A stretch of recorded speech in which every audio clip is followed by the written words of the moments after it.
جی بالکل سهار نه موږ راغلي یو الیکشن کمیشن کې موجود یو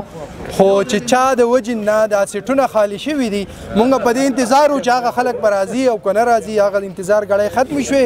او چې چا هم د استعفا ورکړې وه ارباب شیر علي صاحب هم هغه بیا راغی یو ځل میدان ته راغی خپل کاغذونه بیا جمع کړل هغې سره به خبرې کوو جی څه به وایې یو ځل استعفا ورکړه نن بیا راغلی کاغذونه هم جمع کړل بس موږ خو د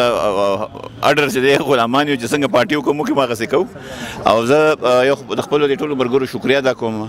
او د ما زموږ د پارټۍ د ملګرو موږ له مدامین راکړه زه د دې ټولو ډېر مشکور یم او ګټه او بېله د الله تعالی لاس کې ده خو انشاءالله موږ به خپله حصه کوو او چې څنګه د الیکشن اصول دی او چې څنګه د الیکشن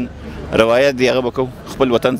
دغه سره به هم خیال ساتو د پرې جامې به هم خیال ساتو ارباب صاحب دا راته وایي ځینې داسې خلک موجود دي چې هغوی چې یو ځل ارباب حلقه پرېښوده استعفا یې ورکړه نو آیا دوباره به تاسو له ووټ ډرکې هغې له به څه میسج ورکړي نو که هغې ته ما نه څوک ښه کس ملاوېږي بالکل هغې له دې ورکړي موږ څه نه ویلي موږ خپل زه کم از کم چې دوباره خلکو له ځم نو ما خپل وس کړی دی خدمت مې کړی دی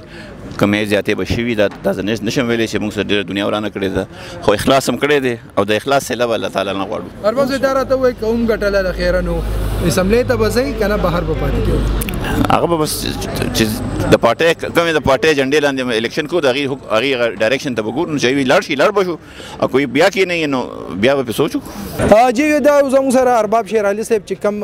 خپل سیټ پرېښې هم وو او اوس یې دوباره کاغذونه جمع کړل او وایي چې انشاءالله ما کار کړی دی خلکو ته پته ده او خلک به یو ځل بیا به ما باندې اعتماد کوي او دی ووایي او دی ووایي چې دا هم وایي چې دې زنده ثبوت دا دی چې زمونږ حکومت نشته بیا هم دونه خلک راغلي دي او زه یې سپورټ کړی یم شاهد زمان یوسفزی چمکني ټي وي د الله پاک